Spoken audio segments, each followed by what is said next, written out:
Hello and welcome to Yorkshire Voice this Thursday, the 20th of March. I'm Raj Kaur. And I'm Anna Barnes. Here's what we have coming up on today's show. Yorkshire Water is ordered to pay £40 million to address serious failures over sewage water and water waste. We delve into local green spaces as a recent survey reveals fears for women's safety in parks. And I meet a group of visually impaired people who come together through the medium of dance. But first, new research has found that boys and young men are in crisis. That's according to a report by the Centre for Social Justice entitled Lost Boys. Among a wide range of discoveries, the studies found that boys are almost twice as likely to live with a smartphone than live with a father. Former England football manager Gareth Gates cited the study as part of his Richard Dimbleby lecture yesterday. He spoke of the lack of father figures and rallied against toxic influences filling their void. The former England manager said, in almost all areas, education, employment, health and others, boys are falling behind. And growing levels of violence among the nation's young boys was also at the topic at Westminster when Prime Minister Sir Keir Starmer was asked if he had watched the new Netflix hit series Adolescence, which tackles this topic.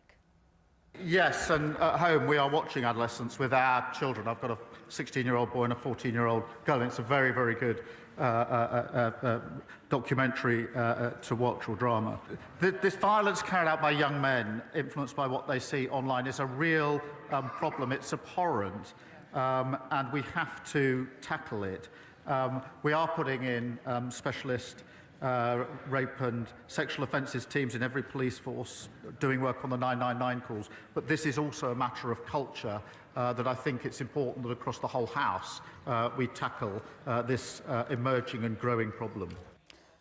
Now we'll cross over to our live reporter Adonis Storr, who's at Kirkstall Forge, to speak to Ewan Metcalfe about his company I Consult Yorkshire and how they are changing the lives of young men in Leeds.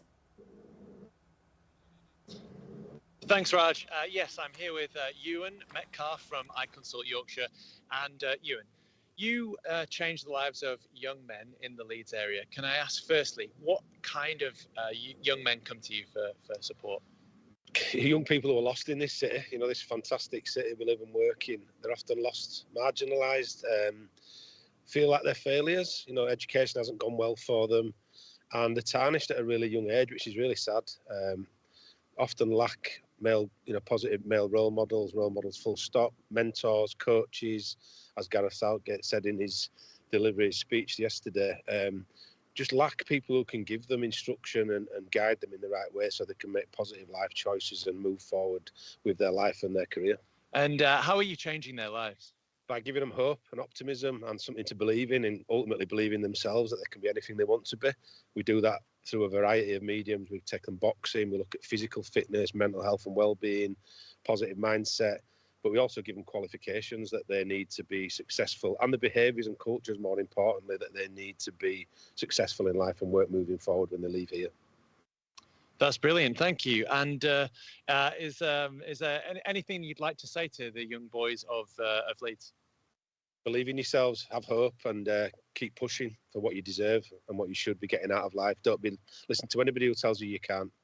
You can be anything you want to be, but it starts and ends with you. That's brilliant. Now, earlier today, I spoke to George Vlasto, who is Head of Trust and Safety at Resolver. We talked about a few things, but included toxic influencers online and the role that they are playing in young men's lives. George Vlasto spoke to me about a range of topics, and here he is. The speech that Gareth Southgate made and some of the interventions by the Prime Minister as well, I think are quite timely and draw attention to this issue. So we see it a lot. It's becoming increasingly prevalent. I think the really concerning aspects of it are the extent to which a lot of young people now, particularly in their sort of teenage years, where we form our value structures and our characters as adults really develop and sort of bed in, are getting access to all sorts of narratives and ideology that's quite damaging to them and quite harmful and can result in real world harm. I think particularly problematic is that the law, you'll probably be aware that the Online Safety Act has just come into force in the UK and the Digital Services Act in the European Union. The law is still somewhat imprecise about exactly how to govern these kind of harmful or hateful narratives that people are seeing online. So it's still kind of up to platforms, individual social media companies and the like, to determine what their policies are going to be. And even those platforms and social media companies that take a really proactive and more responsible stance on this kind of stuff, it's still possible to find these kind of communities on those platforms and then move from the mainstream social media platforms into alt tech platforms or even onto the dark web and access material. So it's a pretty concerning trend, and we see an increasing prevalence of it online, certainly. George Vlasto, thank you very much. Thank you. Adonis Store there with that story. Now, as the weather starts getting warmer and the days get longer, a lot of us will be enjoying our local parks and spending more time there. But a recent survey has shown that 4 out of 5 women feel unsafe in local parks. Our reporter Sinead Ferry has more. For many people in Headingley, green spaces like Beckett's Park offer a place to relax and unwind. It would be good for everywhere to have their own green space. It doesn't have to be big, just enough to feel the grass and feel the wind on your face. That's enough. But as the sun sets, the atmosphere can quickly change. Accessibility concerns are shared by some locals, particularly women. A recent study found that 80% of women feel unsafe in places after dark due to poor lighting, lack of CCTV and limited police presence. I would definitely not walk here at night, and if I was to walk here, I definitely wouldn't walk alone. I'd definitely be walking with somebody else. One of the main paths, which is down here, there's no street lights, it's in the middle of the woods. You never know who might be sitting down, who's around, so I wouldn't come on my own. A survey was launched by GreenAware to try and see why people may feel excluded from parks. So recent research showed that women are 3 times as likely as men to feel unsafe in parks after dark, and 4 out of 5 women feel unsafe in parks at any time of the day. So as part of our research, we're really interested in understanding the needs of specific vulnerable groups, so that a large proportion of that will be women, but particularly where being a woman kind of overlaps with other elements of kind of being part of a minority, whether that's due to sexuality, age, ability, ethnicity, or living in a more deprived area. This research is seen as a step in the right direction, but for many, the feeling of safety is still a work in progress. We spoke to Mohammed Rafiq at Leeds City Council to find out what is being done to make women feel safer and parks and green spaces accessible to everyone. As far as the council is concerned, as well as the city is concerned, it is paramount for us as a city to make sure that everybody, regardless of their background, age, disability, are able to access our parks and green spaces for everybody, and particularly for women and girls. And it's improving people's confidence as well, that they should be able to go, and everybody should be able to access our parks and green spaces. It goes without saying.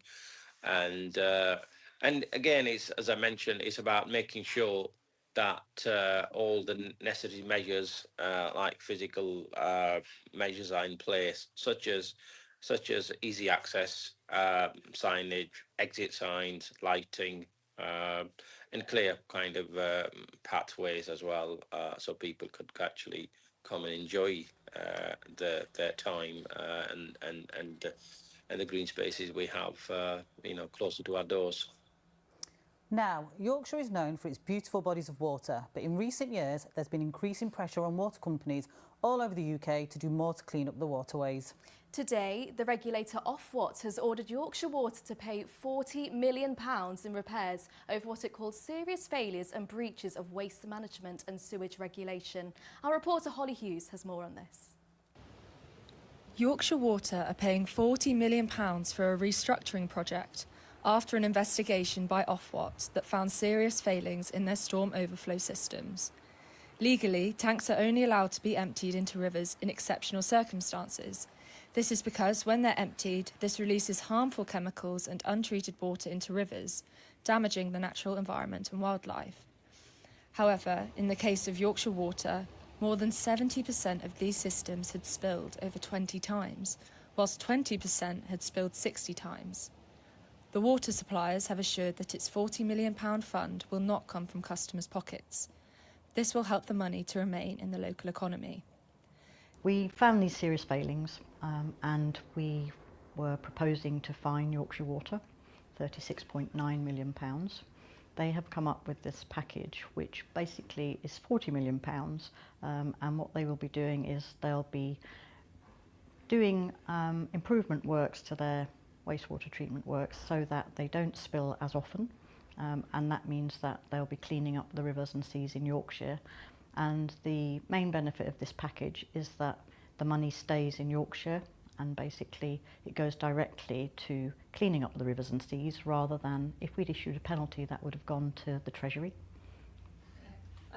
Nicola Shaw, the Chief Executive of Yorkshire Water, said, "We know our storm overflows operate more frequently than we or our customers would like them to. We apologise for our past mistakes and hope this redress package goes some way to show our commitment to improving the environment." Holly Hughes for Yorkshire Voice.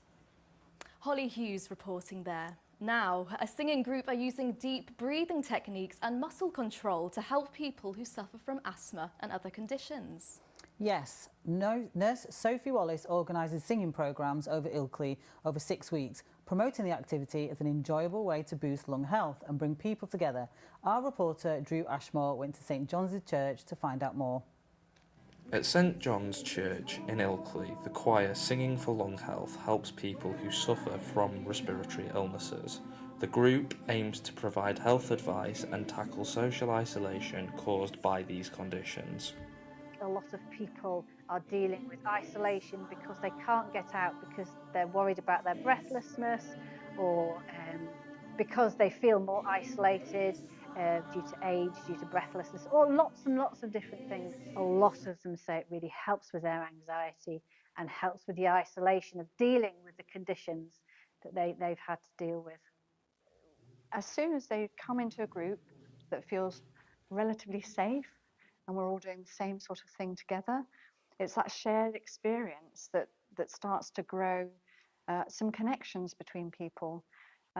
And people seem to respond to the exercise and the songs that we do, and that gives them ways into conversations afterwards. The tea and coffee refreshments at the end are very important. So we like to encourage those kind of conversations. It tends to be quite a lonely type of condition that you have. Yes, it is. And to be with people, all right, they don't have the same as me, but they do have their own lung conditions. And for me, that's made a big difference. So it's a shame, you know, you can't really explain to people. So here's been lovely because I've been able to sing again for the first time. Now for our special feature on some of the amazing people of Yorkshire and the great work they do for their local community. Today, we take a look at a unique dance studio called Unbound Dance Theatre. Twice a month, a small group of blind and visually impaired people come together for a very special workshop where they can enjoy the freedom of dance. The classes were set up 2 years ago with the aim of making dance accessible to all. I went down to visit them and see the impact it's had on the group.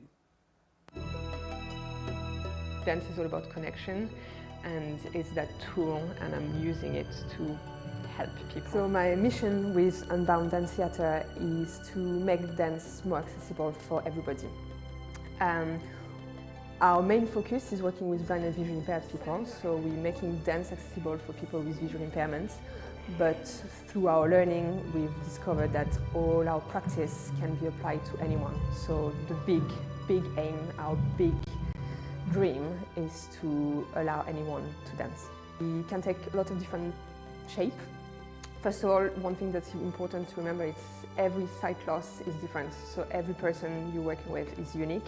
So you need to learn how to work with the people you have in front of you. It's not about trying to see, it's about closing the eyes, understanding and connecting with your own body and understanding how you can dance through that. Here again, it's two-way communication. I give them something, but they give me something. And we always do a bit of a checkout at the end to see how people are. And they are feeling better in their body. Like their body feels like smoother, more articulated. They free up space in their brain, so there's this sense of like opened up. They opened up to the space, they've opened up to themselves, and then they've opened up in like a really genuine way with other people. So I think there's this sense of elation and elevation at the end of the workshop. Today is the International Day of Happiness. The annual World Happiness Report was launched today by the Wellbeing Research Centre at the University of Oxford, which ranked the world's happiest countries whilst also providing insights into well-being across the globe. Where do you think Yorkshire ranks? Given the challenges that we've faced recently, I still think Yorkshire people are happy people. I'm hoping we've ranked in the top 50. Well, the United Kingdom ranked 23rd overall, which is its lowest position since 2017. Our reporter, Theo Darville, was out in Leeds today to ask how the public felt. In light of World Happiness Day, I've been out in sunny Leeds to find out what makes the people of West Yorkshire happy. What makes me happy? My friends make me happy, just being able to have a community. I guess sunshine makes me happy. I love being in the sun. Yeah, just being creative, enjoying creative things, art and stuff like that. In the sun? Sitting in the sun, getting coffee with friends. Yeah. Flowers, spring flowers as well. Spring flowers. Dancing, love to dance. Yeah, dancing. Tattoos make me happy. I love the way they make me feel. I don't love getting them, but once you have them, it's beautiful, you know? So everyone in Leeds seems pretty happy today. Personally, I like taking my dog for a walk and going to a beer garden. What about you guys? Back to you in the studio. Thanks, Theo. It's so nice to see people of Leeds out and about enjoying the sun. I think what makes me happy is good food with my favourite people. What makes you happy, Anna? I think finally seeing the sunshine has made me happy this week. Here's Johnny Holmes with the sport.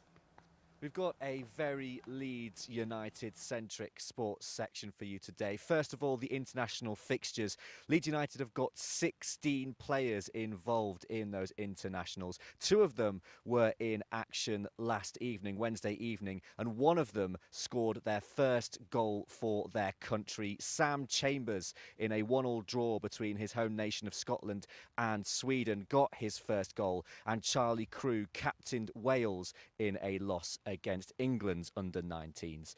Moving on to a more community-based story regarding Leeds United. They have had a proposal accepted for what they call Wortley's Wembley. The TV Harrison ground could be in the hands of Leeds United for a community project for the next 250 years.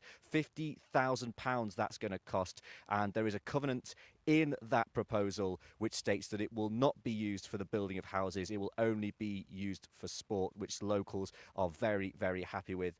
Local MP Mark Seward said there are still some small details to work out, but he will be strongly advocating for the takeover in the strongest possible terms.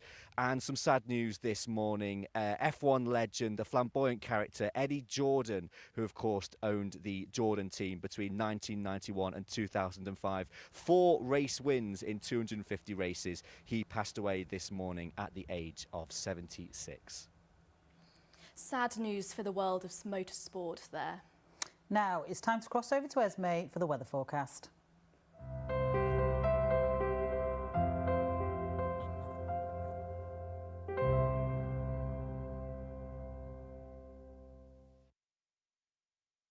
Good afternoon, and what a glorious day it's been. After a rather cold and frosty night, spring has finally sprung today, and it's arrived with the hottest day of the year so far.